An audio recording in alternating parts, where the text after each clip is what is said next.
快乐不整虚的，咱的评价都是真的。感谢帮我们发现好去处的大众点评冠名播出。番茄是个宝，茄皇错不了。感谢约一颗阳光番茄在里面的茄皇联合赞助播出。颜值7克，鲜满10分。感谢颜值下降但鲜味爆表的海天博颜特约赞助播出。可口可乐一升元汽水，快乐不卡顿。本节目由可口可乐行业赞助播出。乳铁蛋白加乳脂球膜，助力宝宝体质双优。感谢真心守护宝宝成长的美蛋陈兰珍赞助播出。好网络就选中国移动。本节目由指定产品中国移动赞助播出。咔嚓咔嚓，一起脆翻天！本节目由美味酥脆、有料有趣的雀巢脆脆鲨赞助播出。托友全国巡演已经火热开启，打开效果小程序参与城市许愿，享优惠看演出。接下来，让我们准备开启双擂之战的第2场擂台赛。如果穿越回去，你可能是曹植呢。我就站在你面前，你看我几分像从前。黑白灰、藏青、条纹、破洞牛仔裤臊。Sorry。你们试过那个半透明，是塑料制的那种？但是它是半透明。我穿过。哎呀，防到最后还是没防住。在这个群里改名字，你想干什么就干什么。每天我就随机挑一个人，给他1个亿。老师，我们家这样说脱口秀可以吗？对。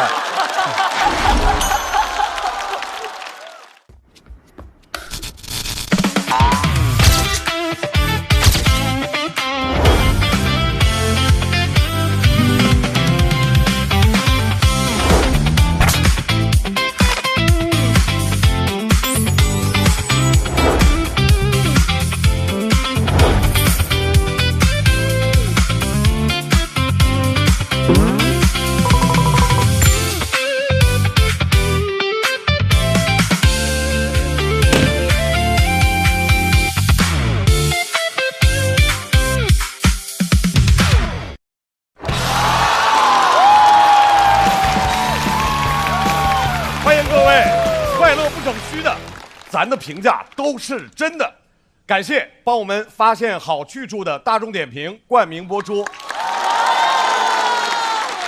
番茄是个宝，茄皇错不了。感谢约一颗阳光番茄在里面的茄皇联合赞助播出。颜值7克，鲜满10分。感谢颜值下降但鲜味爆表的海天博颜特约赞助播出。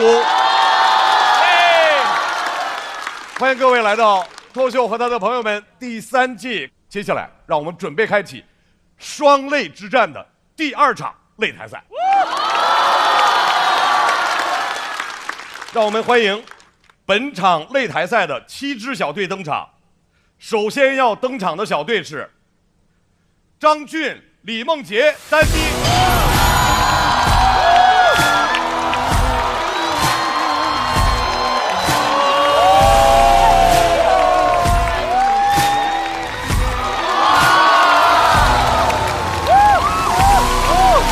接下来要登场的冯子豪、侯志远、小雪。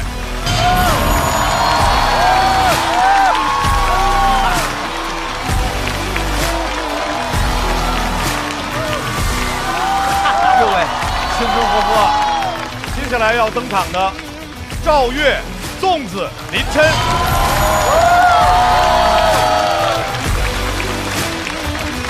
太卡顿了。还有其他小组。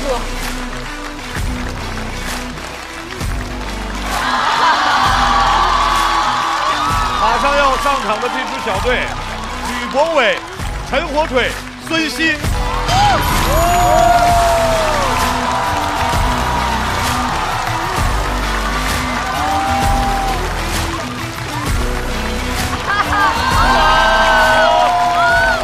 哇，他们真的好突出啊，好高！掌声有请高寒、风心彤、荒岛人气王。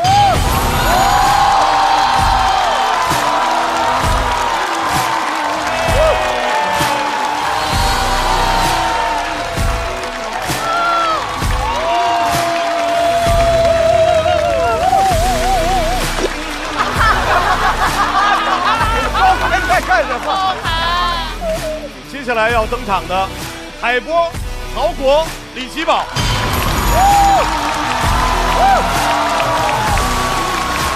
年纪好大，感觉。对，老中青三代这是。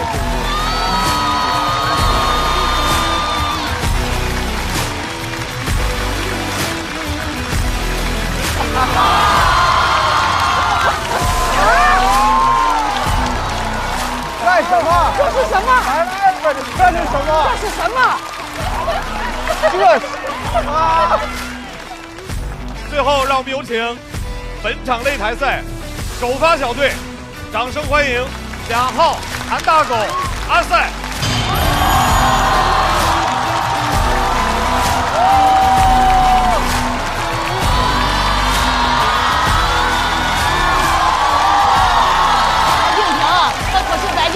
真的帅啊，有点帅的过分了。浩哥跟阿赛是真假空少。脱口秀和他的朋友第3季第2赛段双擂之战第2场擂台赛正式开始。第一位要上场的这位演员朋友，这次他要和大家分享一些之前没聊过的经历，掌声欢迎贾浩。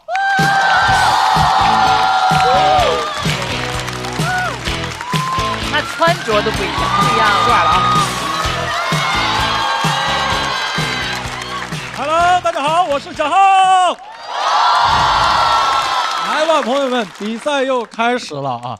我真的觉得每年比赛都很不一样，因为首先第一个，我想向校友团的老师们介绍一下，在你们面前的不是一群普通的观众，他们是全上海最会填问卷的200位朋友。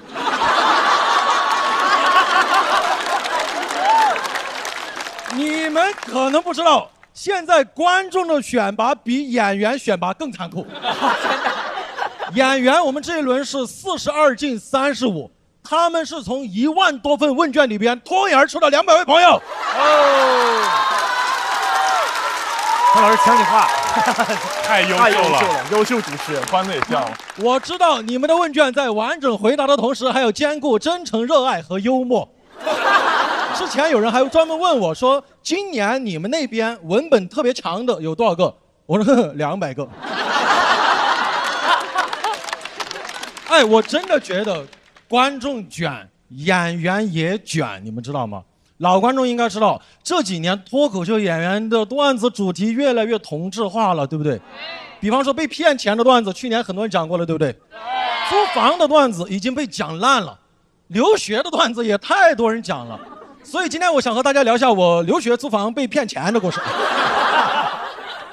我们把这个赛道细分一下啊。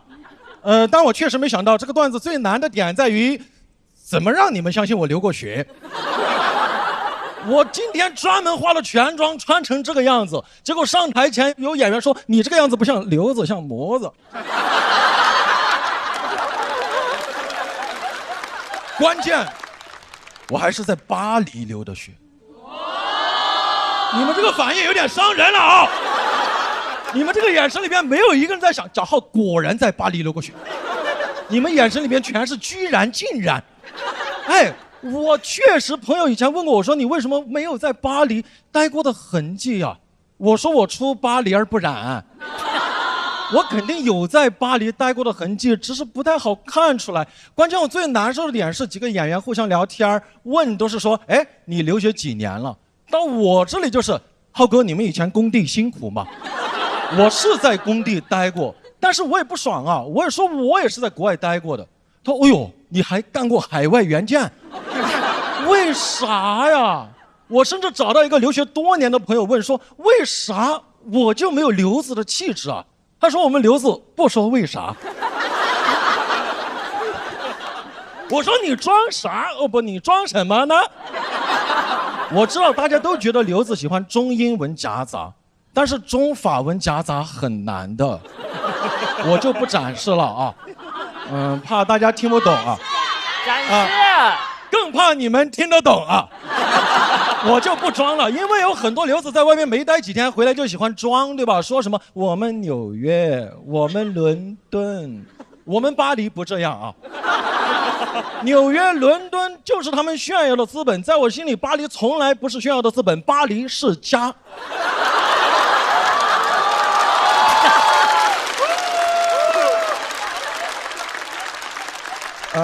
今天我其实也是想和大家聊一下我的原生家庭啊。我就在我家待了半年，我当时被骗就去巴黎，很着急租房嘛。然后那个骗子就假冒房东，在租房网站上面和我聊了1个多礼拜，我就完全相信他，就把钱打过去了。导演组说你怎么没有从对话里找出破绽啊？我说英语阅读理解很难的。那你好歹打个电话确认。我说口语更差。我给这骗子汇钱的时候，前3家银行都告诉我说这个账号可能有风险，不让汇。我不甘心，我又去了第4家银行，直接找了个中国柜员骗他说这个账号是我表哥，才终于把这2000欧给骗出去了。你们应该听出来了，我这个人非常的执着啊，用英语讲叫 stupid， 用法语讲叫笨拙。笨拙，这个梗很巧妙，知道吧？啊，要鼓就一起鼓嘛。听不听得懂都沉默了。后来有一次和朋友聊天，他说他爷爷前段时间被电信诈骗了，就是因为年纪太大了，老糊涂了。我从来没想过我会说句那么热血沸腾的话，我说年龄从来不是问题。他关键他爷爷被骗了还不承认，跟银行说骗子是他亲戚。我说你懂个啥？不说是亲戚根本汇不出去。关键当时我这个穷小子是带着一脸憧憬去到的巴黎，被骗以后更穷，滤镜也一点一点碎了。我后来是花380欧租了一个4平米的次卧，朋友来玩问我租成多少钱，我说2000欧。他说这么贵你被骗了吧？给我难受坏了。直到后面去个朋友家里玩，他说他7平米的房子花了3000欧。我就知道我们都有自己的表哥。人在窘迫的时候真的很难正面去感受一座城市的好，对不对？什么时尚之都巴黎，我穷的理发店都不敢去，全是在家里和室友互相拿那个推子互相剪。室友给我剪完，我知道绝对很丑，因为我说到你了，他说他想留长发。什么公共设施发达，那边地铁贵到我只能买辆2手自行车上下学，美其名曰珍惜在巴黎的每次往返。2天就被偷了。后来我出行就是2公里左右我就走路去，5公里左右我就跑步去，10公里左右我就不去。在那边上个公共厕所都要1欧，这个价格我从来就是憋着。我感觉莎士比亚来巴黎都得问 to 憋 or not to 憋。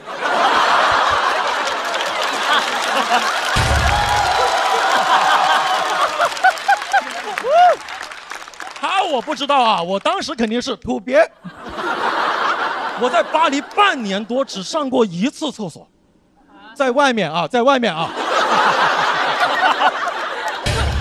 在外面啊。刚刚那个人啊，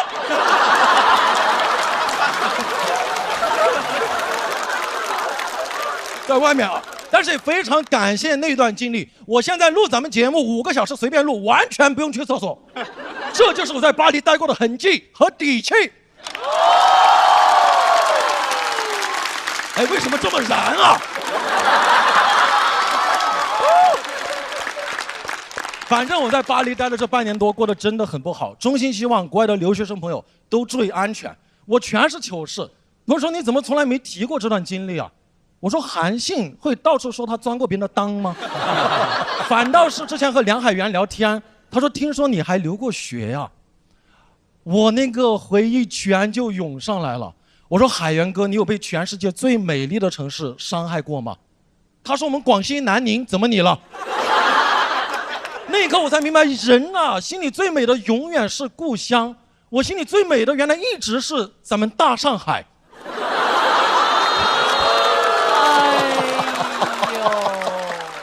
后来在海源的反复提醒下，我想起来我是四川泸州的，最后发现他也不是南宁的。听完这段经历，他说你为啥不在节目上讲这段啊？我说我们刘子不说为啥。谢谢大家，我找浩，谢谢。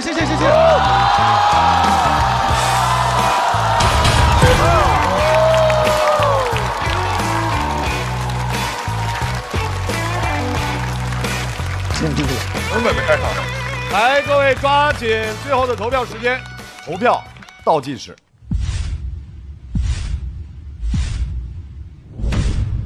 再次掌声送给贾浩。谢谢大家，谢谢大家，谢谢。哎，贾浩当时为什么这么想去巴黎？因为以前小时候想过留学，但我知道我家里那个条件和我爸花钱的方式，肯定我没有这个机会。结果后来我读研的时候，自己存了点钱，学校有个交换项目，我就觉得交换，赶紧去。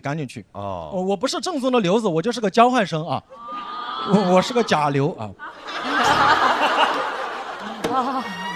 不是学美妆去了？这个我还以为深造去了呢。这个工商管理学的工商管理。受工伤了啊。然后呢？没事。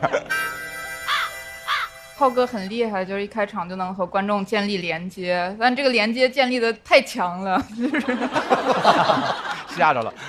然后我觉得这一段也很真诚，然后也都能听出真感受来。还有我觉得浩哥很擅长化用一些俗语，就惯用语，什么巴黎世家这种双关都做得很好，然后情绪的层次也很好，而且今天很帅，绝对的，帅大佬。反正这回我感觉他就特别激动，而且贾浩一上来说观众都在填表，然后填那些哇太厉害了。我们说我没见过一个演员填观众填这么厉害的。对呀。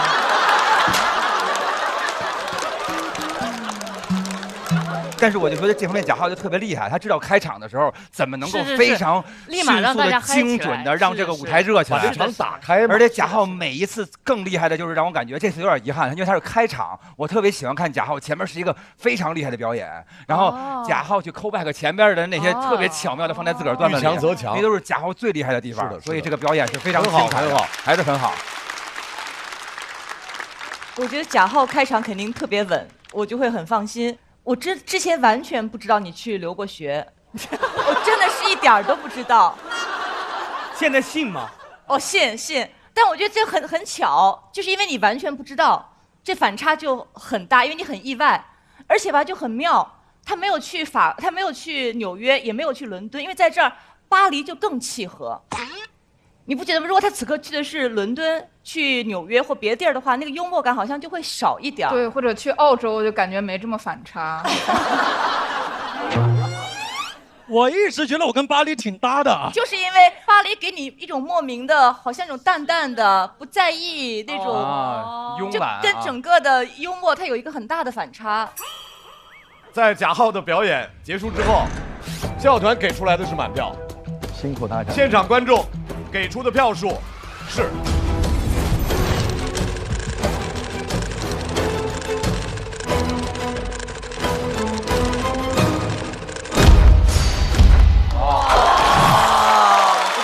错，谢谢。来，请贾浩回到自己的小队。我也跟你讲啊，没问题，我也跟你讲。接下来要上场的这位朋友，哇，上一轮很棒，很炸，掌声欢迎韩大狗。哎呦，大狗。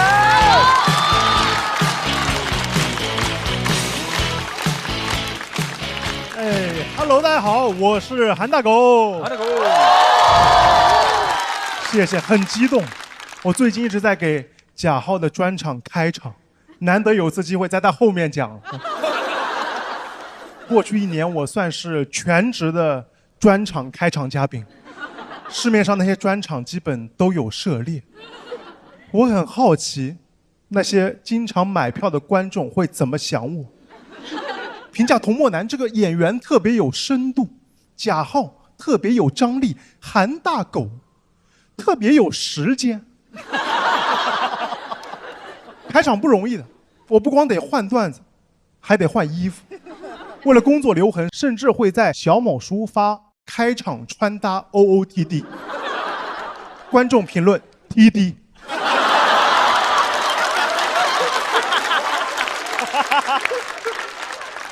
我算是比较注重穿搭，但仅限于脱口秀男演员里，全靠同行衬托。我的水平也就是只是知道把 T 恤塞进裤子里，也羡慕那些网上真正的潮流穿搭博主。我平时穿的都是网上买的那种基础百搭款，毕竟生活在上海，有时候都不太敢逛街。你们也知道，上海这些服装店，你光看装修，看不出它的深浅。我一般都是通过短袖的价格来判断它的消费水平，也不敢问价格。那些潮流买手店员的状态实在让人害怕，半死不活的，挤出气泡音。喜欢可以试一下。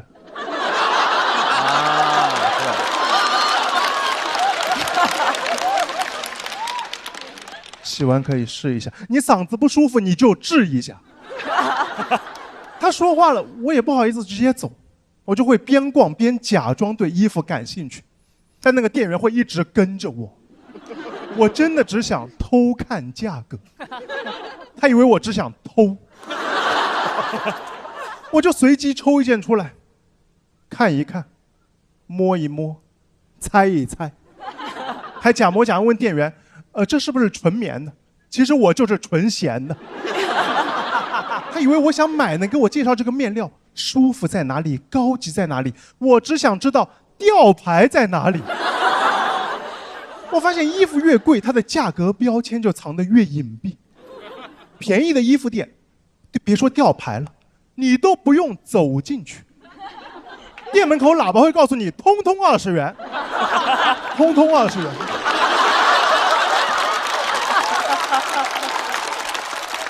但在那种贵价买手店，为了找价签，得给衣服来个搜身，摸出来还不是一张纸，一本小册子，衣服有个户口本，干扰我找价格。第一页品牌 logo， 第二页品牌理念，第三页英文版品牌理念。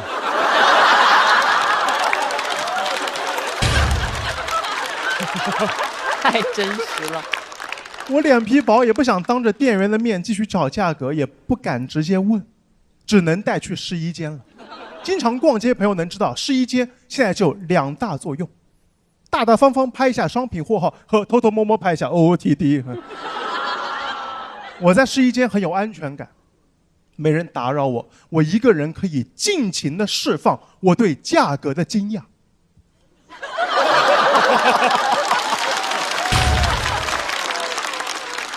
那一长串数字，我刚才以为是货号呢。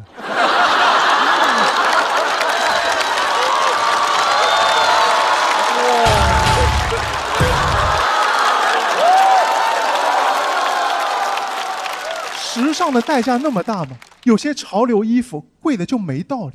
问就说，因为这是设计师设计的。那我想来件 AI 生成的，多新鲜啊！哪件衣服不是？我这段子很好笑的，因为是脱口秀演员说的。其实我尝试过小众先锋的衣服，但发现我的长相是落后的。一身前卫的衣服配了一张后卫的脸。就是在高中，当时为了获得关注，买过那种花里胡哨的外套，以为这样很潮流，结果同学给我取外号，叫我骚胖子。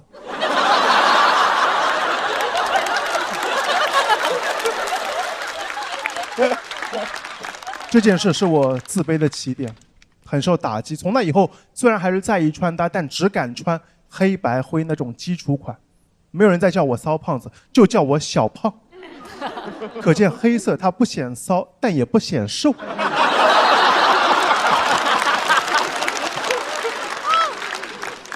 我就感觉青春萌芽的我刚想在潮流圈试探一下，但步子迈大了，骚胖子立马收回来。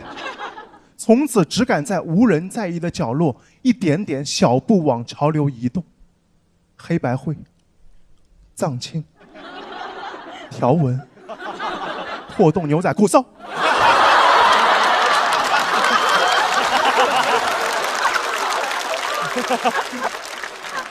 平时只敢穿百搭，穿百搭是我安全的退路，不出彩也不出错。但我以为买百搭款会是一劳永逸，但我的问题是越买越多，衣柜里只有百搭的衣服。出门前看着满眼的黑白灰，黑搭灰，灰搭白，最后一身白搭。百搭款得用来搭配有特色的，百搭款不能搭百搭款。被我买回来那些黑 T， 他也无语，以为自己来辅佐小众设计师夹克。进了衣柜，看了一眼左右的衣服，怎么又回某衣库了？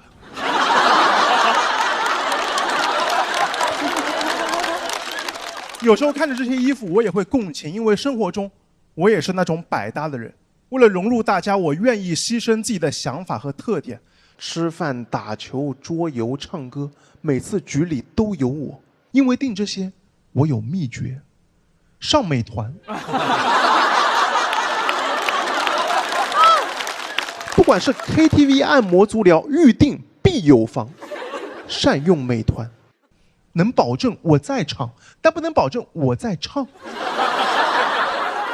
如果去了 KTV， 我也不唱歌，一晚上我就坐在那个音控台边上，担任晚上 DJ， 给大家切换原唱伴唱，调音量，感觉坐久了更像个卤菜店师傅。他们跟我说话都是切一下谢谢，切一下，切一下谢谢。哇，这个好，切一下，切一下。心里也会难受，这是为什么我之前一直不喜欢百搭这个词，当时觉得它像贬义词，只是没有特色的好听点的叫法。直到演出制作人和我说，很多专场喜欢找我开场，因为我百搭。那百搭是褒义词，它代表牺牲，代表奉献，代表他甘为绿叶。这世界总得有人开场，大家都想当主咖，主咖得拿大狗大。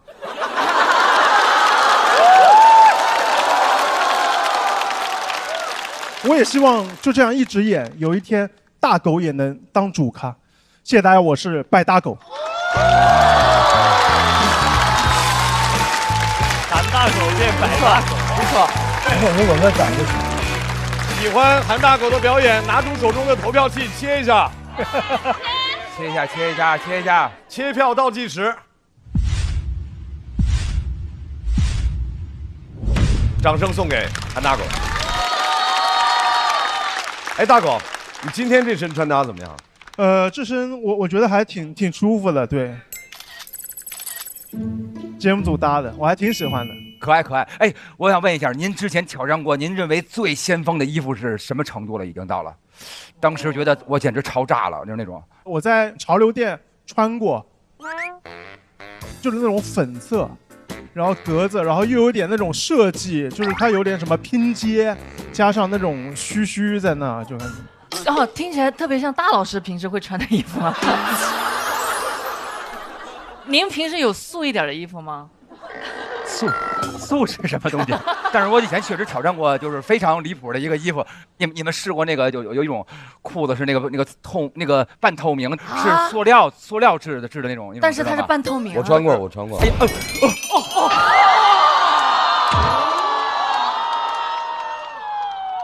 因为之前的有一个嘉宾是一个游泳运动员，所以设计师给设计的是塑料的。然后，但是因为很紧张，然后有脱口秀的表演，所以后来里面就有气儿了。啊！里面是出蒸汽就糊了。哎，您有什么那种比较就是特别前卫演唱会演出都会给一些特别先锋那种设计啊？我害怕呀，反而因为就是我很难撑起那些太前卫、设计太夸张的衣服。因为我如果一穿上去，他们就只看得到衣服了。因为有些衣服就很，要么就是啪，要么就是一巨大一个帽子，啪，帽子比我都大的那种。但是我看过你好几次演唱会，你经常啪啪啊，那已经是在我的极限非常非常外面。我大多数跟大狗一样，我打开衣柜全是白 T， 因为我觉得我就不用担心今天怎么穿搭了。对对对，所以大狗，你最喜欢我们谁的穿搭？每一位都很帅，包括邵刚老师。哎，为什么？包括。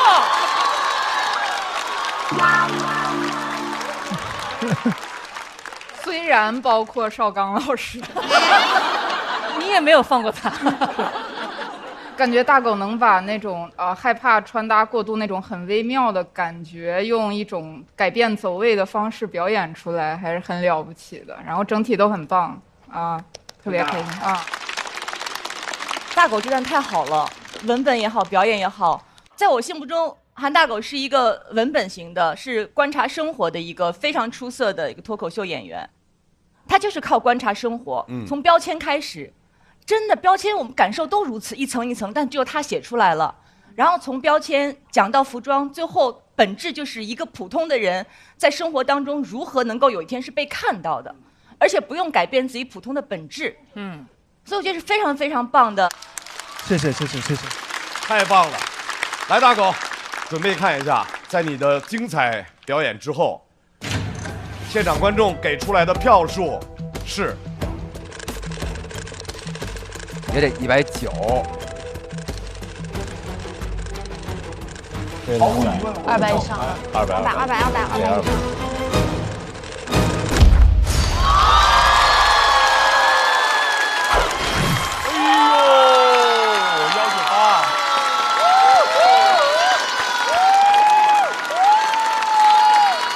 掌声送给大狗，太漂亮了！第一队又这么厉害，太漂亮了，又干不上了。稳住，没问题。我给你拆开。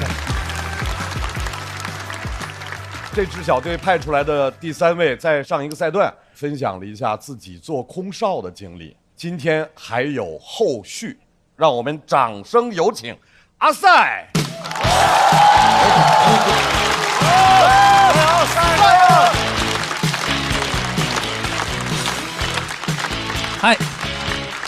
嗨，大家好，我叫阿赛。确实之前做过一段时间的航空乘务员啊，所以今天还和大家聊一聊辞职这个事儿。不干了，不喜欢上班，上班得早起。有些朋友可能7、8点钟顶多打个卡，我起床那个时间我都想打个鸣。早上3、4点钟就得出门，3、4点钟冬天的哈尔滨，我穿着羽绒服，拖着行李箱，站在街边等车的时候，路过的环卫工人大叔都和我打招呼说：“小伙子，回去给媳妇儿道个歉吧。”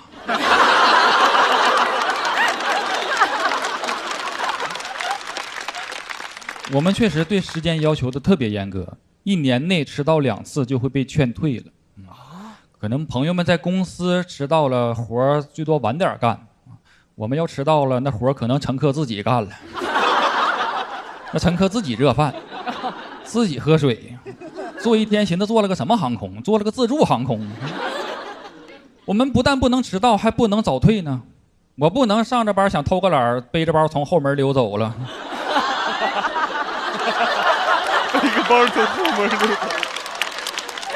那我背的得是3包。最讨厌的就是延误、随机加班，而且我们是飞机轮子完全离地开始计算工资，完全着陆就停止计算。我还不敢盼着那个轮子它收起来就落不下，那样只会有可能一次性得到一笔钱。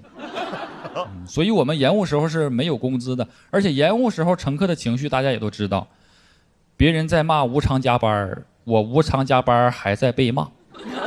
有一次乘客们都上飞机了，然后延误了，一个大哥很着急跟我说什么时候起飞呀？我说对呀，什么时候起飞呀？不管能不能起飞，你先飞起来呀。对，你实在不行把轮子先收起来呀。这么点毛毛雨都不敢飞，不行叫代驾吧。我说大哥你等着我去看看，不行我飞啊。大哥说别的小伙子没那么着急，你给自己倒个饮料冷静冷静吧。而且我也干不好这个，我也不适合干啊。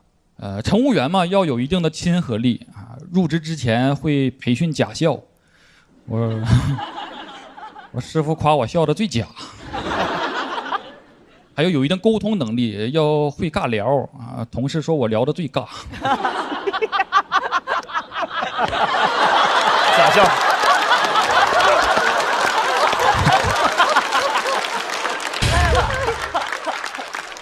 我师傅教我说，你跟乘客说话之前先笑一下，然后完全肯定他的要求。我学会之后上飞机，乘客和我说：“哎，这座椅好难受啊。”我说：“难受好啊。”乘客说这桌板吃口饭可真难呐，我说也真难吃啊。我师傅都不想带我了，说你笨是笨，你怎么偏偏不爱迟到呢？你说你实在不行，你挑2天晚点来呢你。后来就接触到了脱口秀，我发现吐槽上班可比真上班爽多了。而且我第一次在东北老家上开放麦，我就得到了观众的认可，夸我有意思。观众听完了说：“这小子乘务员不想干了，想干脱口秀，真有意思。”这个。太东北。确实，最开始脱口秀大家觉得只能当一个爱好啊，包括现在我有老同事跟我聊天说最近过得怎么样啊？我说我过挺好的。他说现在做什么呢？我说我说脱口秀。他说过得不好就说不好呗。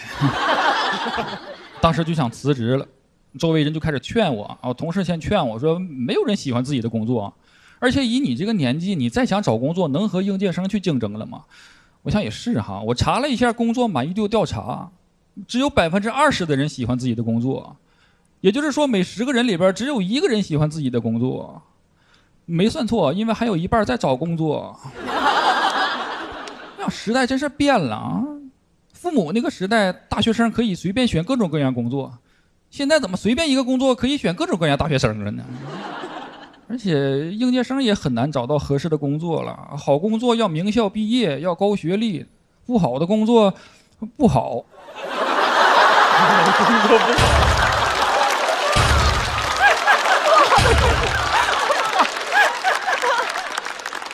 同事继续劝我说：“咱这个福利待遇也不错，你忍一忍，再干30年，退休就好了。”我想，我忍30年，我偷个飞机，顶多也就忍这些年吧。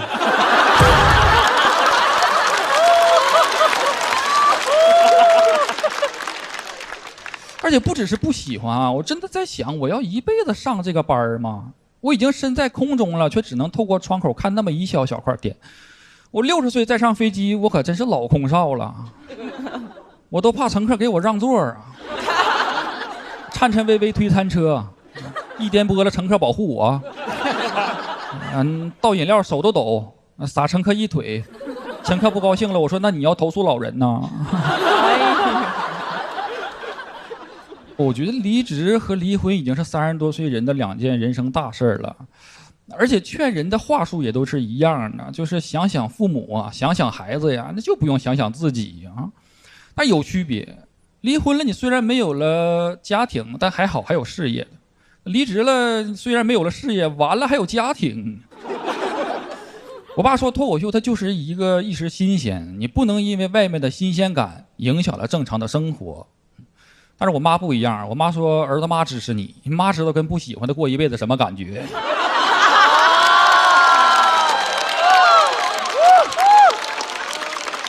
我说妈，咱聊的是我辞职的事儿吧？别我没了事业，我爸又失去家庭了。后来还是决定辞职了，做自己喜欢的事儿。然后现在演出也会继续再坐飞机，然后再上飞机，我已经是乘客的身份了。我发现我能当那个最好的乘客，我不迟到啊，延误了我也不作不闹，飞机不停稳了，我不打开行李架啊，那饮料我都能自己倒。而且我不但能当最好的乘客，我还能当最好的脱口秀观众呢，因为我练过假笑。不过我不喜欢假笑，所以来到这就是因为我喜欢看人真笑。讲这么多，谢谢你们。哇塞！这一组又做到底了。投票倒计时。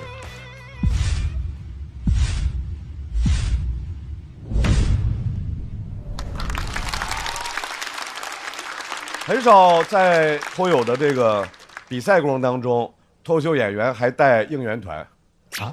今天阿塞带来了他最大的应援团，哦，团长叫步惊云。步姐，你是？因为我们现在在一个大王洞里住嘛，然后阿塞那个职业病真的非常严重，他说话就是来回车轱辘话。我一次问他，我说你为啥？他说不姐习惯了，我们以前就是不好意思女士，女士不好意思。他刚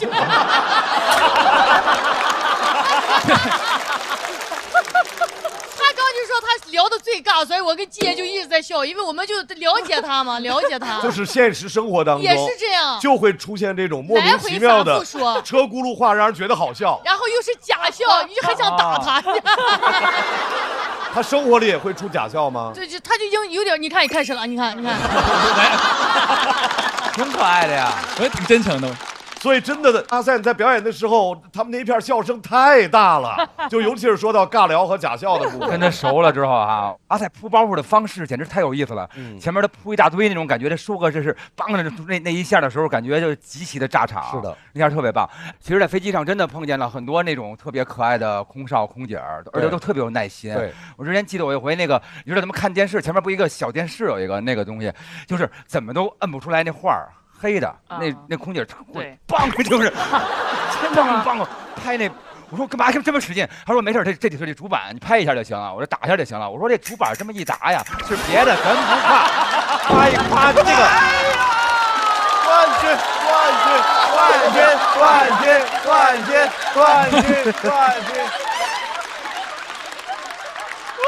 谢谢，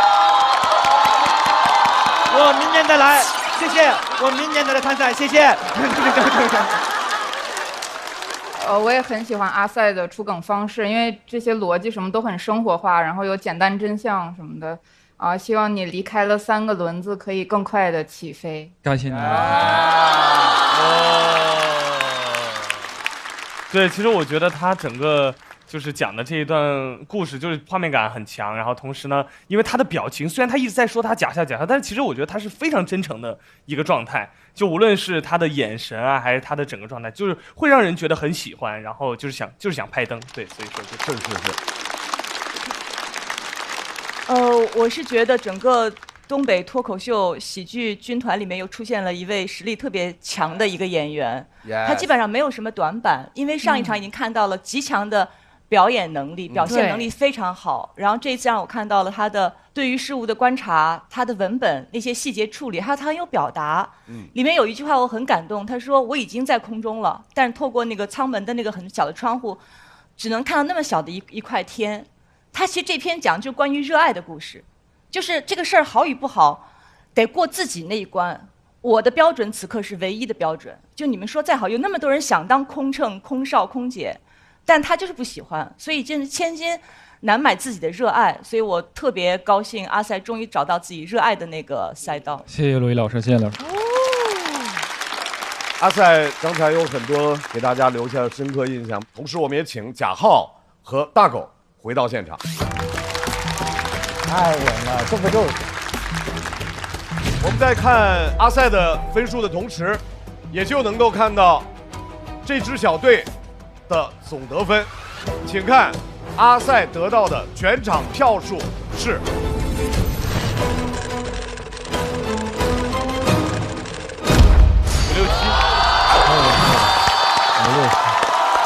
可以了。来，请3位到擂主的位置上就坐。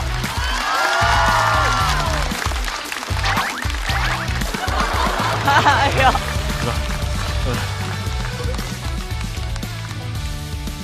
多中间。这次的队友是上一轮的对手吗？我开始没想到他俩又组到一队了，那刚好我就加入呗。最开始进组，我感觉我们像猫和老鼠，有耗子有大狗，我就是汤姆猫了，应该是。真的，浩哥真的刚分完组拉群，然后浩哥就说到时候周末把开放麦的稿子发进去，把录音视频发进去。浩哥批改作业，每人回了一个 Word， 就是里边附带了他的批注。对，包括我最后那个假笑 callback 啊，是浩哥给的灵感，其实该用在我自己稿子里。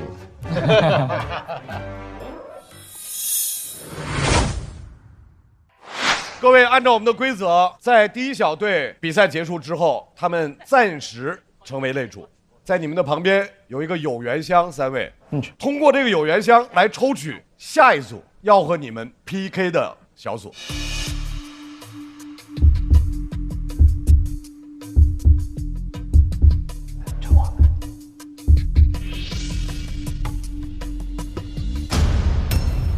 哇！被抽到的小队海波、曹国、李奇宝。马上要上场的这位选手，其实他是一位新人，所以他可能也稍稍有些压力。不过没关系，我觉得这个场是他的场。为什么？因为人家一头白发。哦，掌声有请海波。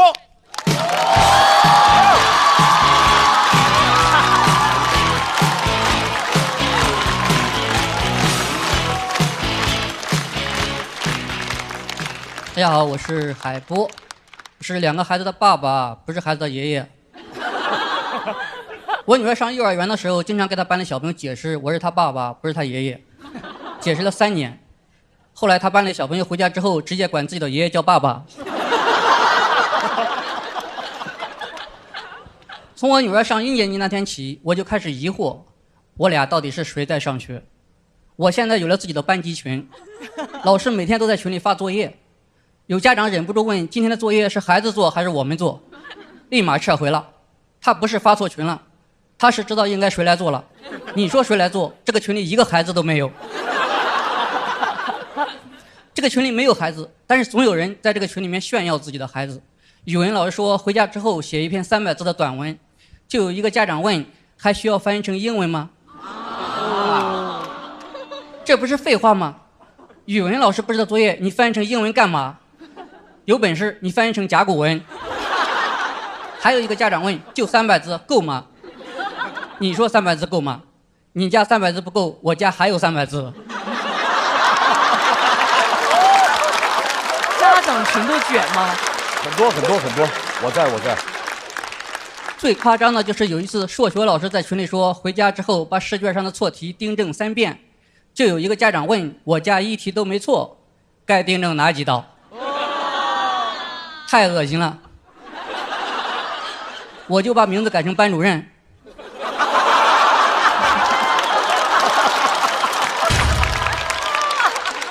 很会治他。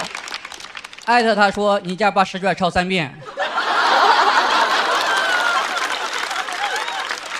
我经常在这个群里改名字，在这个群里改名字，你想干什么就干什么，想当谁的爸爸就当谁的爸爸。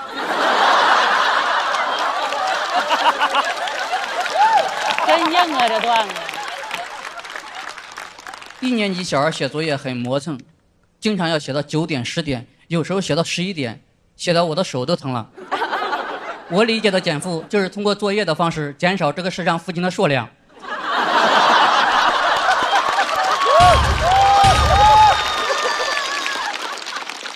我老婆做作业的时候，她真的会打人，会打我。她理解的减负是减少这个世上的丈夫。我会帮我女儿写作业，会在她睡着之后模仿她的笔画，偷偷的帮她把没做完的做完。如果我不做，第2天老师就会在群里点我的名字。我害怕被艾特，每次老师艾特我的时候，我都很自责。为什么？为什么我不在前一天晚上把名字改成人家的爸爸？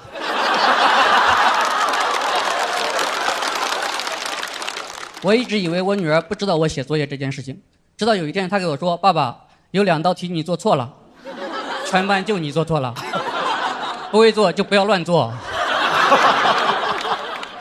我试过让她自己在房间里写作业，我在外面等。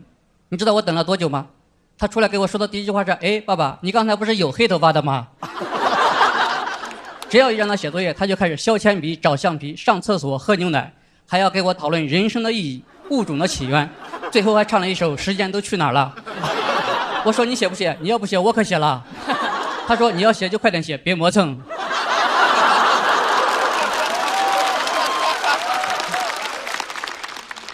他们的生活经验有限，很多东西你给他解释不清楚。我用了1上午的时间才给他解释清楚为什么2乘以3等于6。结果到了菜场，他发现一个摊位上写着青菜1把3块，2把5块。他崩溃了。为了让我女儿相信2、3得6，我给卖青菜的讨价还价半天，他才答应卖给我2把，收我6块钱。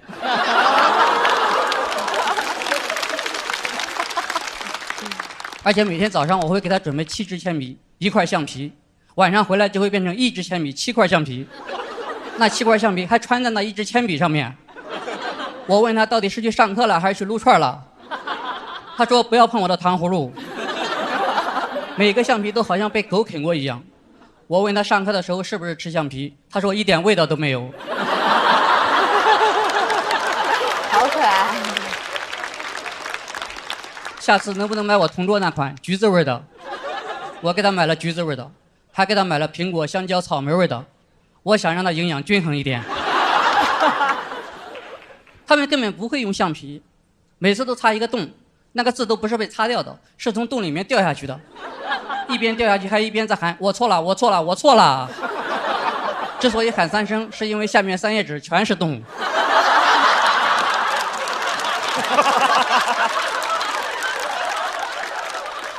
他们的书包带回来什么东西也很随机，他带回来过老师的书。有一天到家就开始写作业，写了2个小时才把作业写完，合上作业本哇的一声哭了。我跑过去一看，他写在了别人的作业本上。从那以后，他的作业本总是时不时地出现在别人的书包里，我怀疑是他故意塞进去的。一个孩子的爸爸给我打电话说：“喂，你家孩子作业我已经写完了，我想问问你家住在哪里，我要把我家孩子的作业给你送过去。”我说：“不会吧，你写的是我家孩子的作业，那我刚才写的是谁的作业？要不咱俩先对一下答案吧。”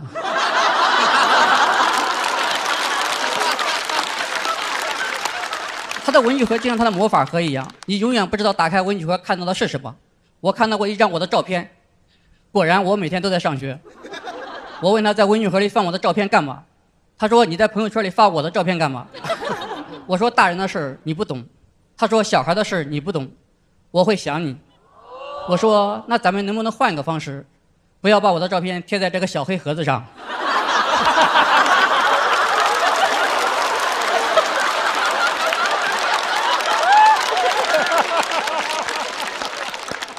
他说那我长大了是不是就得这样想你？我说你怎么会长大呢？想爸爸的时候你就是个孩子。谢谢大家，我是海波。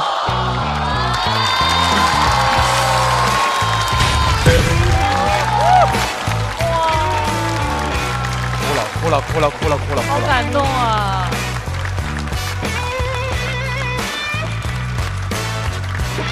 太棒！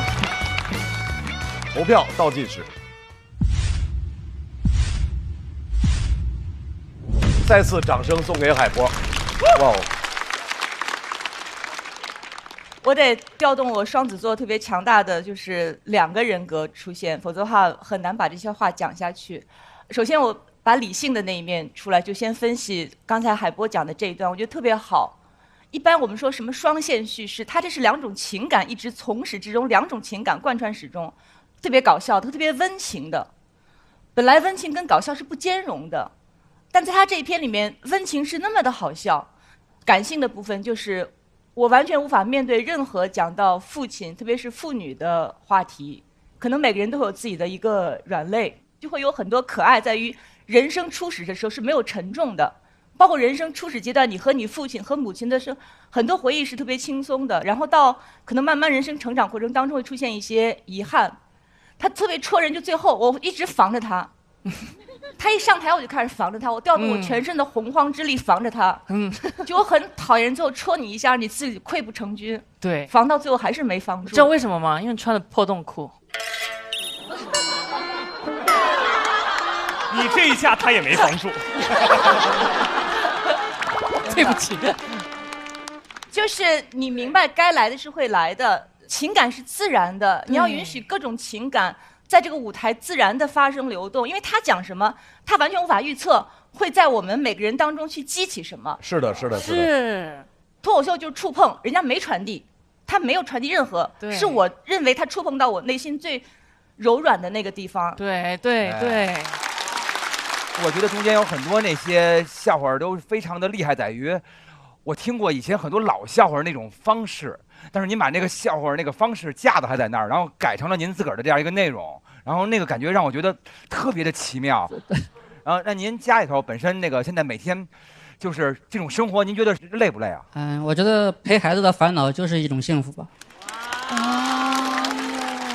是这样的，为什么特别喜欢他这段？因为就有孩子，随着孩子长大的都进过家长群。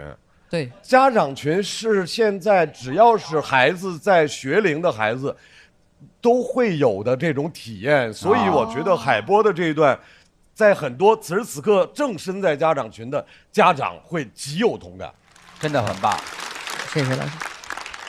那我听完海波老师的这2次的表演之后，我发现他真的是一个好爸爸。就他给这个家注入了超级多的爱，无怨无悔的。而且整个段子结束之后，大老师就说的是：“哎呦，不能去深究这个，不能去深想这个，因为你真的会忍不住你自己去感动，然后你眼睛会失望，真的不要。”别提啊！所以就如果我现在是在看的屏幕，我可以暂停，我自己去缓一下。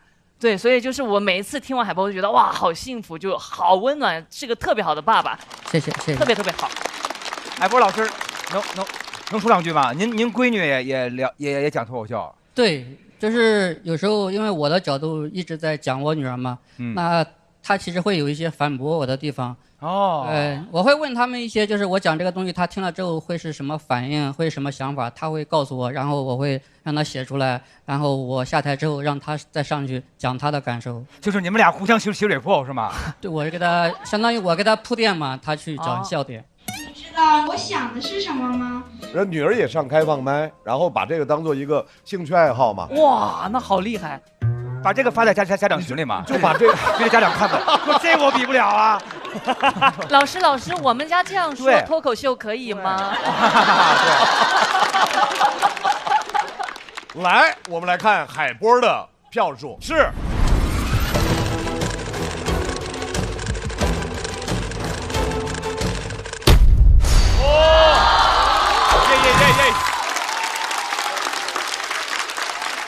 漂亮！来，再次掌声送给海波。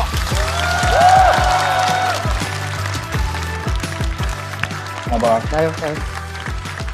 我觉得海波的段子就是很神奇，他同时让你既想自己的孩子，然后又想自己的父母。我超喜欢他这段的底，就是说，当你在想爸爸的时候，你就是个孩子。尤其我现在作为一个父亲的时候，包括我也作为一个儿子的时候，我觉得这句话就很戳人。他现在录制，他要2个小时再回苏州去陪家里，去陪女儿，这个就是很难做到。尤其他现在这个年纪，对他精力是一种非常大的消耗。我觉得这个太了不起，太不容易了。这支小队要上场的下一位演员很有意思。你必须得跟他的节奏，一点跟不上，步步跟不上。是，掌声欢迎曹国。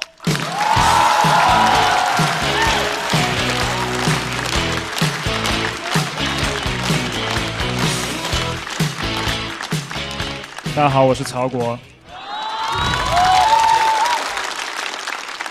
我不是海波的儿子。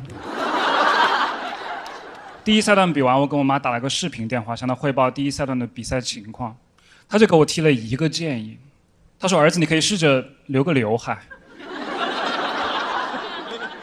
拜托，我这个发际线要是留刘海的话，这一刮风就像舞台剧开幕一样。我也没有想过去植发，因为植发只能治秃，它不能治脱。植发只是把我后面的毛囊移植到前面来。所以如果我继续脱发的话，我就得不断的植发，迟早我后面的发际线也会开始上移，最后两军会是在光明顶之上吗？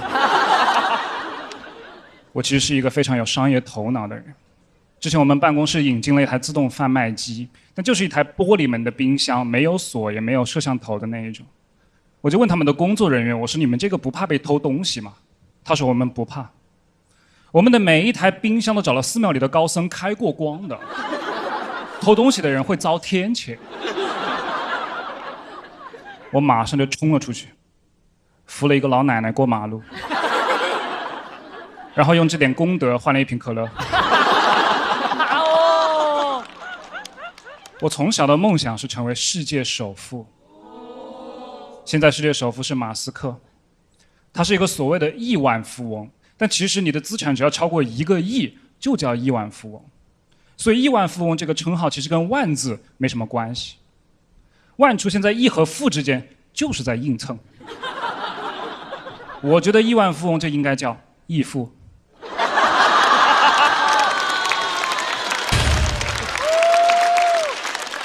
马斯克可以考虑一下做我的衣服。最近马斯克的 SpaceX 太空探索技术公司马上就要上市了，按照他目前的估值，马斯克的财富将达到6700亿美元，约等于人民币5万亿。5万亿，有钱能使鬼推磨，超级有钱的人可以让万走到亿的前面去。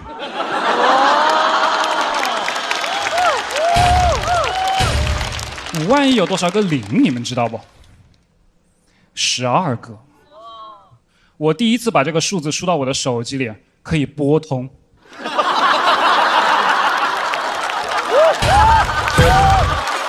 怎么拨通？怎么能拨？好厉害！你真的很难想象5万亿得有多少钱。我当时想的是，这堆起来得比我人还高了吧？我好歹都有1.8米。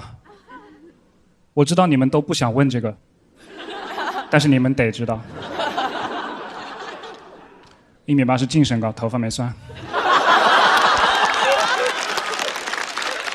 然后我的老婆就说我特别的幼稚，什么人这么有钱会把它堆在家里？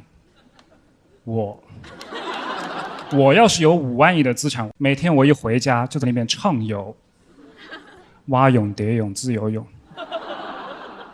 仰泳、狗刨、深水炸弹。大家今年都怎么了？好突然啊！我真的很好奇这些亿万富翁是怎么赚到这么多钱的，我就去看他们的电视采访。当记者问他们怎么赚钱的时候，他们最喜欢给的一个答案是什么？我对钱没有概念，钱对我来说只是一个数字。这100%是句废话。我的钱对我来说也是个数字，3也是个数字，单位是个，我有3个钱。什么意思？我不知道，我对钱没有概念。还有一类亿万富翁让我觉得更恶心，就记者问他们喜不喜欢钱的时候，他们第一反应是否认和回绝。什么钱？我从来没有碰过钱。呸！这也是句废话。现在都是移动支付，我也碰不到我的钱，它就变成你的钱了呀。而且喜欢钱有什么不好承认的？你都是全世界最有钱的人之一了，你不喜欢钱，我喜欢啊。我是喜欢，我刚刚演的有点过了，不好意思。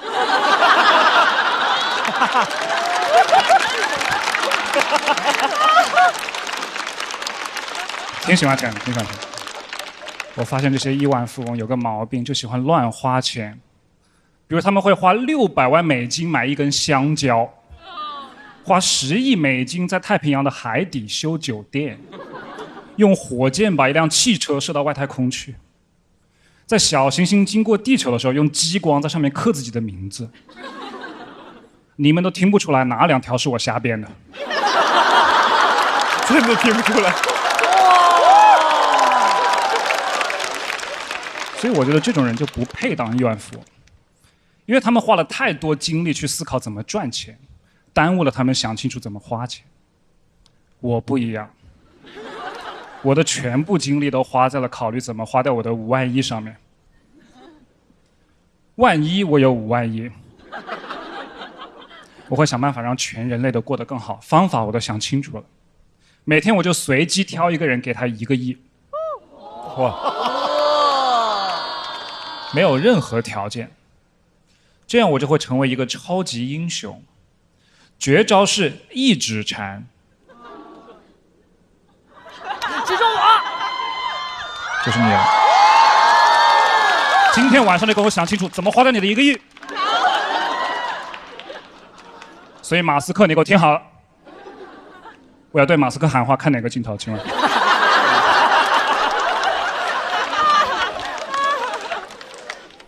马斯克，我的义父，我给你写了一首诗。这首诗的题目叫做 To Elon Musk。Mr. Elon Musk， 拯救人类 is no simple task。你的5万亿不要藏着 ，spend it all you must。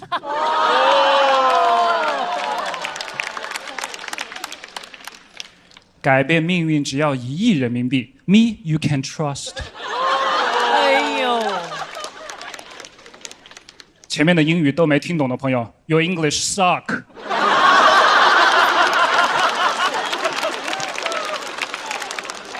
为了押韵，我已经说了3次 us。us 是 we 的宾格，有些朋友可能会 ask。Mr. Musk， 给我一点钱，我明天就去植发。我头上这片荒地比火星更值得开发。Mr. Elon Musk， 现在就给我转钱吧。谢谢大家，我是曹国。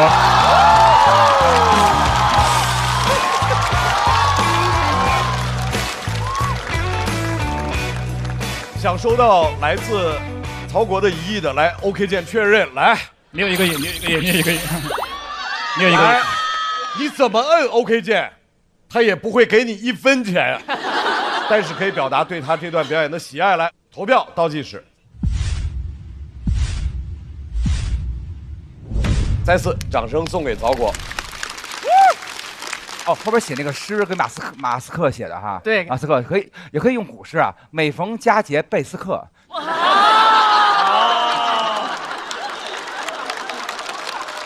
你是怎么想起来写这段的？我觉得就是我们很多人其实对那种超级有钱的人是有一种崇拜的，但这种超级有钱的人，就到马斯克这种级别的人，我们作为一个普通人崇拜他们，其实挺没意义的，因为这些人根本不在乎我们。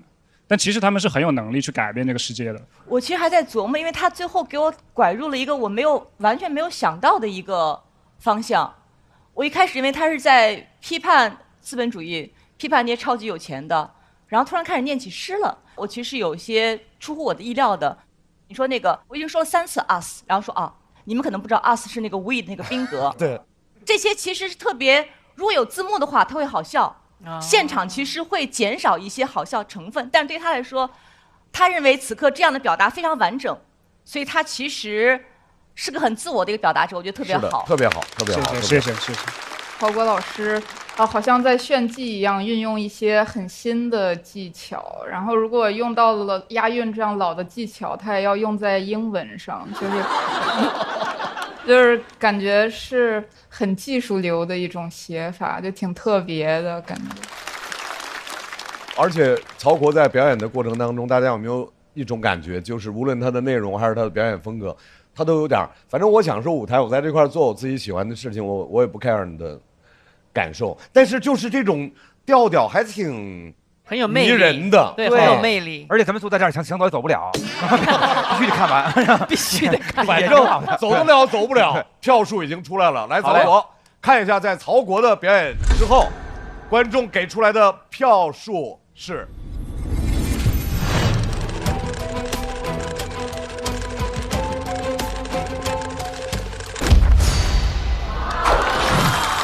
谢谢，对，可以，不错，可以，可以的。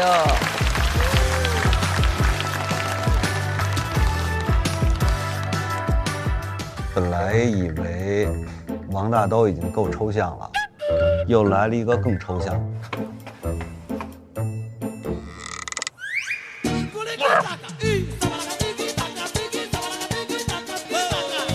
所有人都看我这里。1、2、3、4，能过第2轮我已经很庆幸了。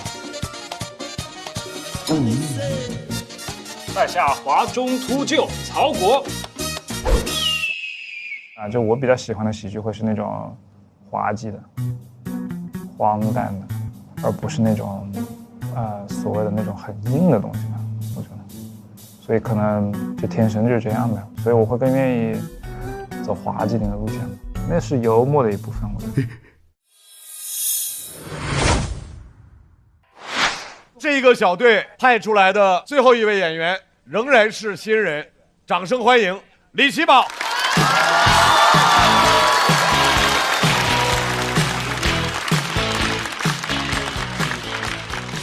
Hello， 大家好，我是李奇宝。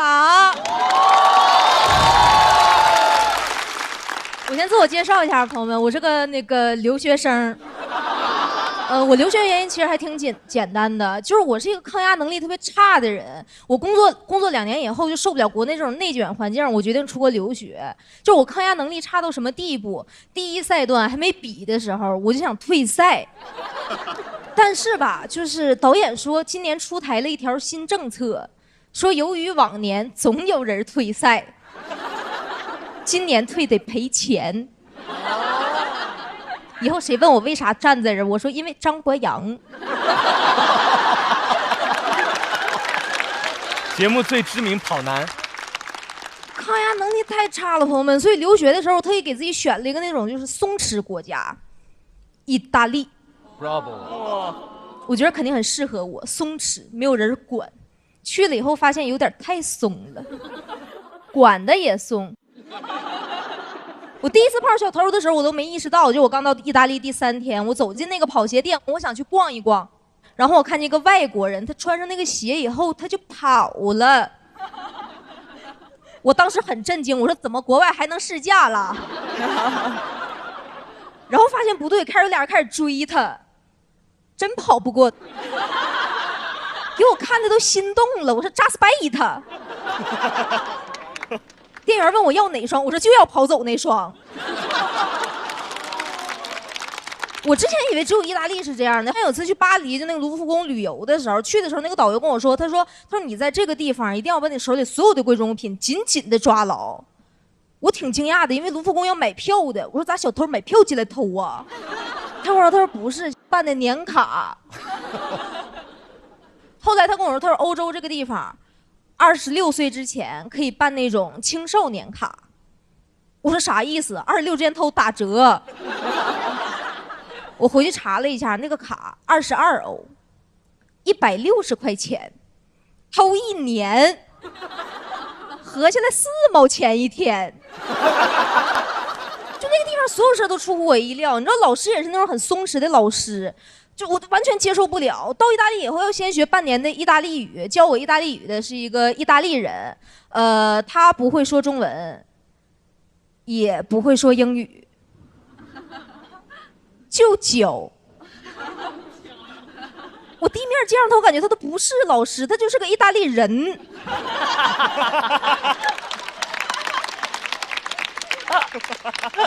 上课第1天我都懵了，全班20多个中国学生加上1个意大利人。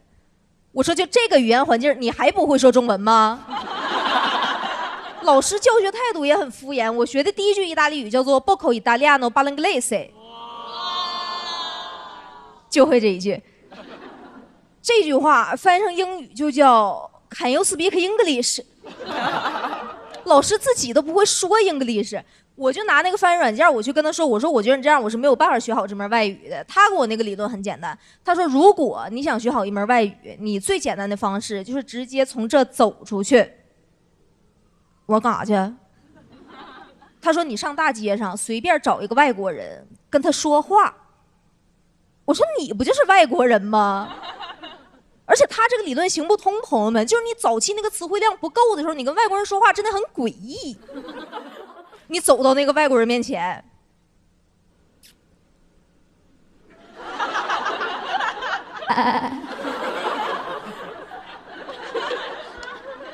，sorry， 就没有了。我到现在用的最好的一句意大利语叫做 see， 英语 yes 的意思。人问啥我都 see。我头半年早餐吃的都是盲盒。时间长感觉不是上海外上学的，我好像在那个海外经商的广西人。人一问我啥，我说西呀西呀。我觉得我去了意大利以后，我发现我不是一个很松弛的人，我觉得我接受不了那边很多制度，就比如说放假。那老欧洲人怎么那么能放假呢？他们甚至有一种假期叫做乔假，啥意思？周3、4放假，完了周6日放假。顺便给周5也放了，搭建一座假期的桥梁。我说怎么不应该调休吗？谁让你修桥了？你知道一开始放假还挺兴奋的，就是那种1个月大假期到处去玩了1个月以后发现还有1个月，一下我就不行了。我说那人还能这么快乐吗？那不得学点习呀？我是中国人，放假放得多，我心都散了。我一开始特别慌张，我就给我那个语言班老师发消息，我说你有没有什么课下补习班啥的，我可以报一个。他跟我说，他说你要是没事的话，也不要给我发消息。他说你可以去公园里躺着。去了，朋友们，有效果，躺一下午，一下就收心了。手机丢了。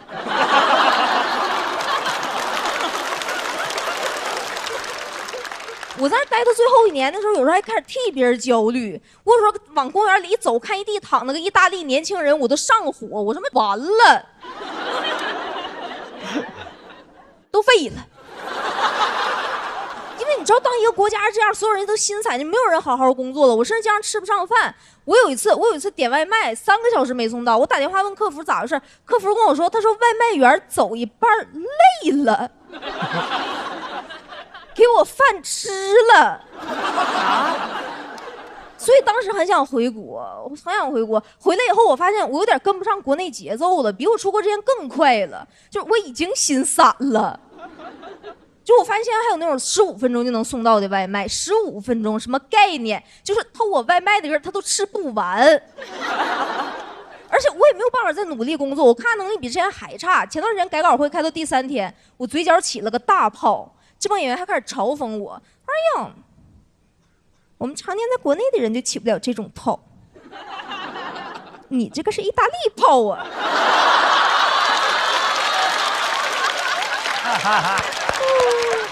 他们说你现在没有办法努力的同时还不够松弛，我说对呀。我很想努力，但我一努力就开始心疼自己。我说实话，朋友们，我上台3分钟我就想下去了。我说这不是已经笑了吗？已经很好了，今天就到这里吧。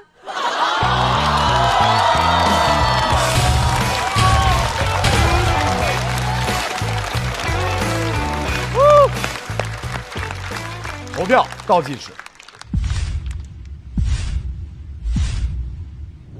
再次掌声送给齐宝。王子怎么着就特别有共感，是不是？真的就是他说的那个偷外卖，真的不是在骗人，是真的。你去送外卖的时候，就是你给吃了。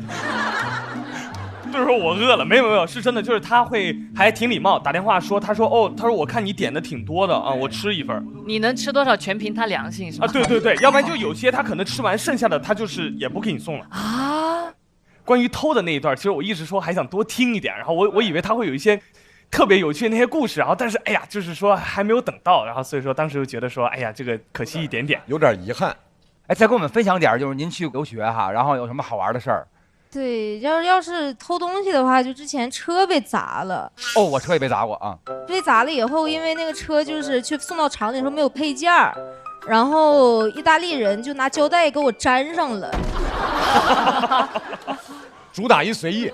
我觉得齐宝特别可贵一点，就他站在台上，你就感受到一种扑面而来的青春洋溢的气息，非常打动人。他也许跟脱口秀本身无关，但是又对我来说息息相关，因为这个人在台上，他首先吸引到我，他显然是在舞台上可能是个新人，还欠缺一些经验，一开始有一些紧张，但很快，他节奏很快就稳下来了。他其实台源表达的方式、吐字的清晰、出梗的方式，都已经看到绝对是未来的不可低估的一股新生的力量。但有一点，就是你的那个内容挖掘上，在你梳理的时候，你把有一些可能就忽略掉了，很多内容是我们也想象到的，所以那个反差感好像没有那么的大。但这个其实它跟能力无关，可能只是跟经验有关。所以我特别看好你的未来，你一定要坚信这一点，你绝对是可以的，齐宝。齐宝是新人演员嘛，但是他本身就很有特点，就是他外形又很酷，但是口音又很有亲和力，就是你可以马上把它记住。但我感觉可能写梗的时候可以前面铺垫的再细致一些，那还有的地方写段子的时候好像又不需要铺那么多的信息，就这方面可能需要在开放麦多试一试才能判断出来。我也认同鲁豫老师说的，就是你是一个非常有潜力的演员。再次掌声送给齐宝，同时我们也请海波和曹国回到舞台。守擂的3位也请来到台上。我们看一下李奇宝的票数。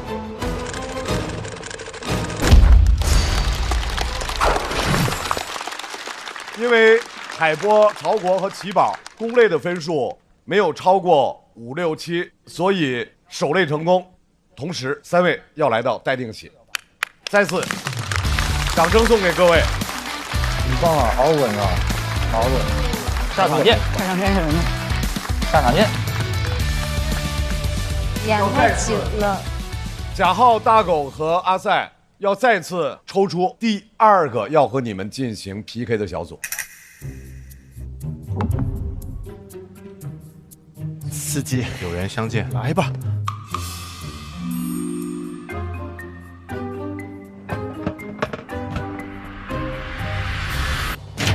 哦，荒岛人气王，我们，好，被抽到的攻擂小队是东北文艺青年高寒，加油加油加油！上海音乐青年风心彤，青年漫才组合荒岛人气王。第1位上场的文艺派脱口秀演员高寒。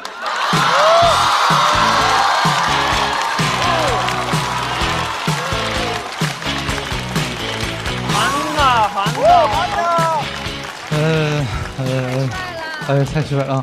大家好，我叫高寒。我能坚持到现在，全靠观众对我的爱。我觉得观众甚至有点溺爱了。有观众说高寒长得像刘昊然，说高寒跟刘昊然就差一个发型，所以我剪头的时候给理发师看图片，我说我想剪刘昊然这个发型，他说剪不了。我说你剪不了就换个人，谁能剪谁给我剪。他说谁来也剪不了，你现在就是刘昊然的发型。丢。我知道自己不算好看啊，从小牙不齐，因为小时候家穷顾不上美观。我小时候跟我妈说过要戴牙套，我妈说儿子你要矫正牙齿，那隔壁我老二脑血栓都没治。我去隔壁看了，我老二牙非常齐。什么鬼？我妈说她牙齐就对了，她现在脑血栓没钱治，就是因为之前花钱矫正了牙齿。所以比脑血栓轻的问题我不敢提。小学牙不齐没治，初中驼背没治，高中青春痘没治。我越长大越难看，出生那天就是我的颜值巅峰。接生的护士以为刘昊然出生。每次跟我妈面对面，我都想问问她，我说妈妈，我就站在你面前，你看我几分像从前？但是妈妈也没办法，因为妈妈更不像从前，她从前是王祖贤。长得差点也就算了，关键我这个气质也是唯唯诺诺、畏畏缩缩啊。因为穷人家小孩害怕犯错，我小时候打碎过一个碗，那碗我差点被打碎了。听到摔碎东西的声音，我爸就冲进来动手，他好像一个埋伏在帐下的刀斧手啊。我说一个碗至于吗，爸？就感觉打碎这个碗，咱家就会倾家荡产。我说爸，你最近不会在外边要饭吗？真的这至于吗？我说这个碗，它不会是那种速配勾勒出青花、逼疯弄砖丹那种碗吗？青花瓷。但有钱小孩不怕打碎碗，所以司马光他敢砸缸。如果是我看一个小孩掉水缸里，我会非常纠结。我说哎呀，一个小孩的性命固然宝贵，可一个大水缸也价值不菲呀。我搬起石头是能砸缸，但更容易砸到自己的脚。因为打碎一个碗，我爸都打我一个晚上；要把家里缸砸了，我3个晚上别想好过。我家的缸是3碗不过缸。其实我非常嫉妒司马光，因为大家都说他是神童，我也是全村最聪明的小孩，但没人知道我是神童。我发现神童是需要家庭条件支撑的。我更嫉妒的人是丞相的曹冲，我觉得他那个故事太奢侈了。因为三国时普通小孩连饭都吃不上，他在那研究大象。俩小孩唠嗑说：“哎，你听说了吗？咱曹丞相的儿子称相了，你猜他咋称呢？”我猜他应该是吃饱了称的。哎，别说三国小孩了，就我小时候都没见过大象。学曹冲称象时，咱村里小孩对大象没有任何认知。我同桌跟我说：“他说高寒，大象太恐怖了。我听说摸大象一下就会变成盲人。”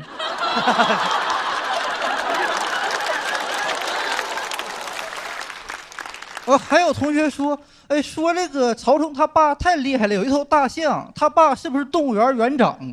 我说他爸当时是华北平原的园长。那曹冲能称象，就是因为曹操是丞相。我想称象，我没有船，上哪整船呢？曹冲不存在这个困难，他正准备找船呢，曹操就过来了，说：“儿子，你可别找了，船那玩意儿爸肚子里就有。”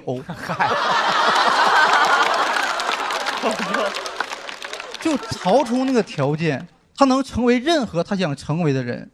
他称完象，那手下就都在那儿欢呼。但曹冲觉得，哎，当神童也没啥意思。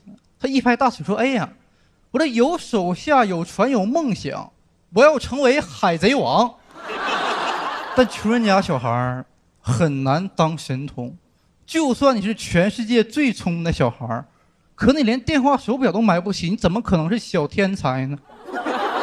穷小孩容易挨打，但挨打的小孩也不用怕，因为摔碎碗这个问题很好解决，只需要把碎片捡起来，然后拿这个碎片和原生家庭做一个切割。哦呦，其实我今年25了，我还是不知道那头大象的重量，但我希望穷小孩也能把名字写在历史书上。所以如果让我写《三国志》的话，曹冲称象这个故事会是这样说：高寒问曹冲曰：“我像刘昊然乎？”曹冲称像。讲到这儿，谢谢你。为高寒的表演投出手中宝贵的一票，投票倒计时。再次掌声送给高寒。这次的感受怎么样，大老师？好极了，高寒呀，这可是，就是因为高寒每回演出我都非常的期待，这一次也挺好的呀，但是有几句说的有点重，然后在以往的作品中没有说到这么重的这个感觉上啊。因为之前我觉得高寒有很多举重若轻的地方，为什么这回你决定要讲的稍微的没那么？我这个就是没写好，没写完，不是故意的。我也想写的搞笑，但是没写好。就比如说最开始那个砸缸那事儿吧，按说你以前写不应该是往这个角度上写，因为这样写的话就会感觉是不是有点残酷啊？就是那种感觉，没有就是说之前会说一个特别让我们想哇这个问题还能这么想，然后你又给我们一个特别轻松的解答，总盼着您能说出来。我觉得这些好多点是可以往后再写写。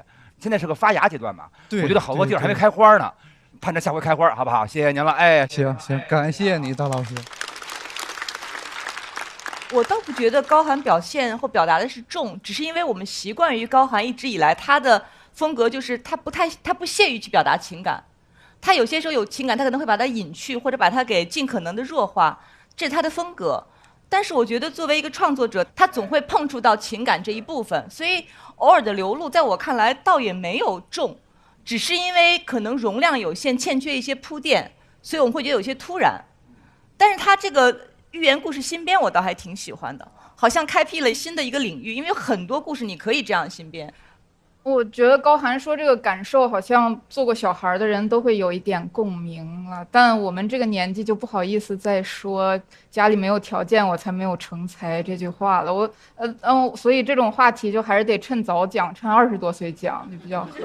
哦。还有，我感觉高寒特别的乐观，就你有没有想过，你这么会写诗，如果穿越回去，你可能是曹植呢？我会是方仲永。你不会是方仲永。因为你会有很大的后劲儿，哎，感谢你，啊，棒棒哒，但是你确实提了一个挺有趣的问题啊，到底是谁说他长得像刘昊然？来，高寒来看一下，给你的票数是。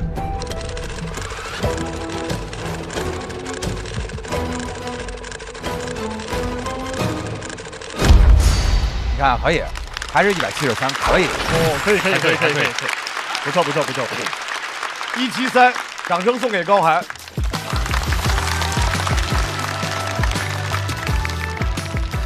高寒就是我觉得好像这次这段子应该就是他在试。我一直认为高寒即使说到了一个听上去很沉重的事情，以高寒的那种高超的脑力，想出一个非常刁钻的角度，又特别损的那个方式，让你一笑又觉得嚯，这是怎么想出来的？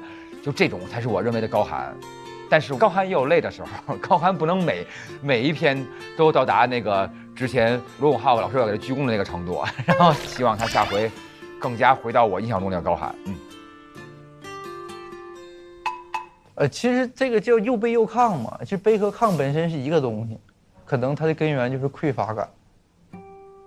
其实穷人小孩大多数都有匮乏感，因为我其实我没有什么青春，我的青春就是熬日子啊，就是挨过这些日子。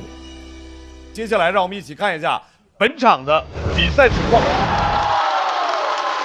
各位脱口秀核弹的朋友们，全国巡演已经火热开启，打开效果小程序，参与城市许愿，享优惠看演出。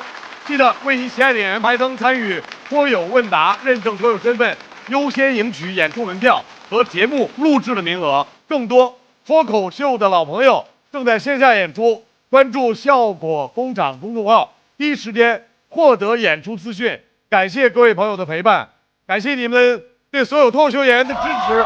下周同一时间关注我们下半场比赛，感谢各位，下周见。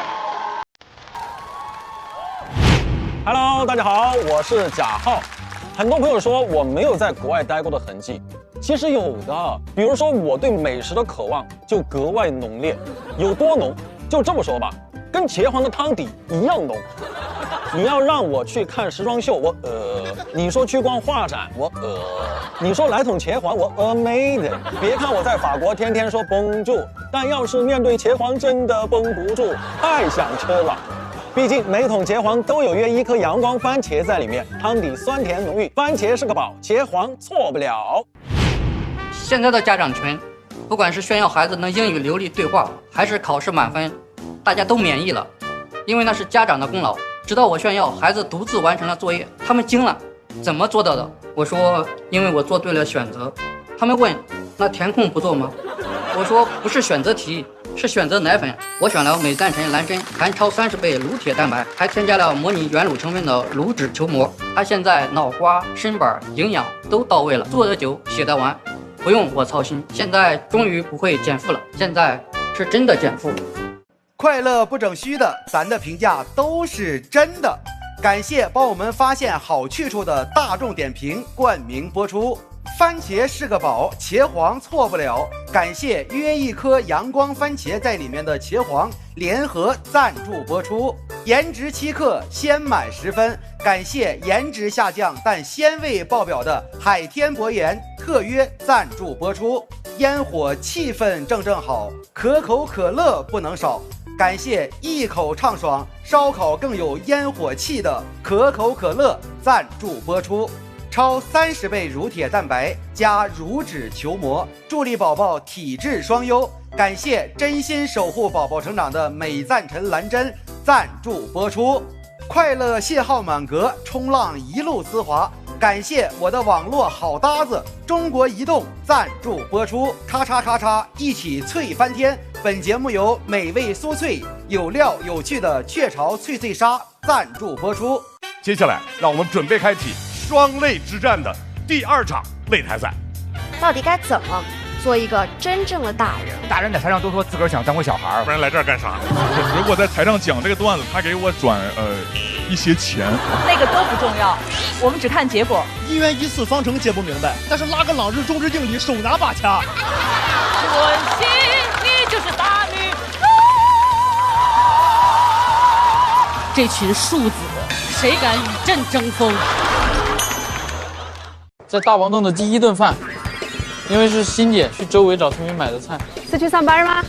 啊，一回生二回熟，肚子我都才吃得完不？番茄秋1颗可以不？我在这里连续跟这些人打招呼打1个月，那他们就要把你请到他家里去吃饭了。那我们跟人做个油泼面吧，感觉做饭瘾上来了。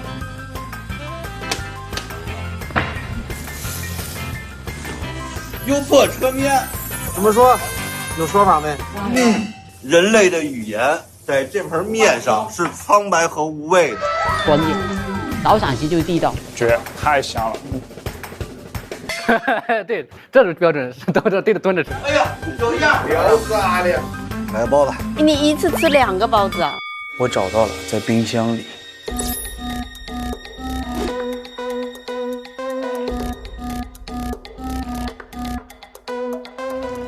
你剩10分钟回来的时候跟我们说一下，韩子。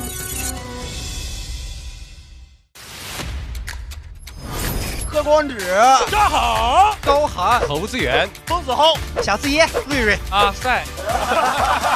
求人不如求己，脱超联赛正式开幕。哎，这能算吗？连碰都没碰见。哎，你要完了。你要去哪儿啊？不可能进的。我可能站不起来了。那就干吧，那就打开缝隙，红牌警告。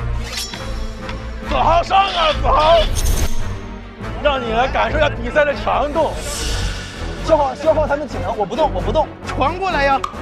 我。漂亮！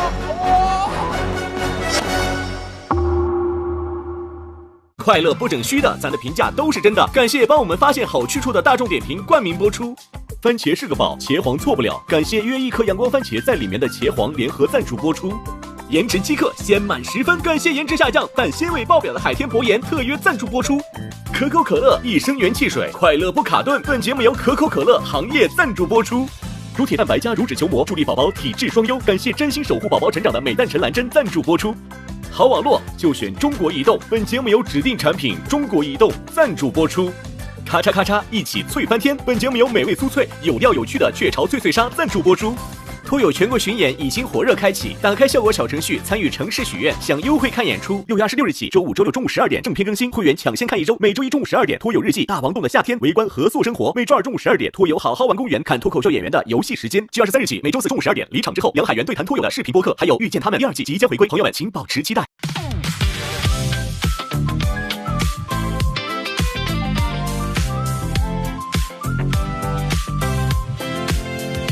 你又带着冷笑话出现，幸好只有我懂你的笑点，不用解释，一个眼神到位，不用装完美，做自己才最宝贵。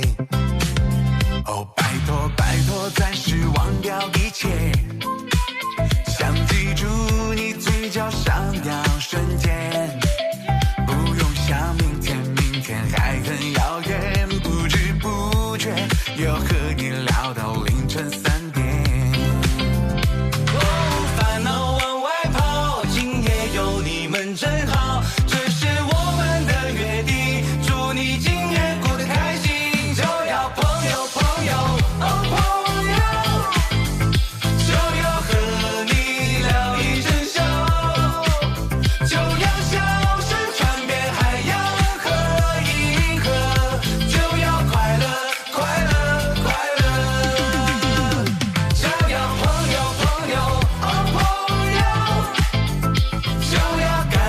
更多节目精彩资讯尽在新浪娱乐微博综艺、新浪综艺。感谢立成传媒、天气通、新浪新闻、腾讯娱乐、GQ 对本节目的大力支持。感谢指定问答社区知乎的大力支持。上知乎参与脱友3问题讨论，参与知乎剧综圈子活动，解锁惊喜好礼。感谢独家播客合作平台小宇宙。想继续听脱口秀演员们台前幕后的真实故事，上小宇宙 APP 搜索脱友3特别企划，一起听见喜剧人的唠友局。感谢脱口秀和他的朋友圈跳海酒馆、水果汤泉对本节目的大力支持。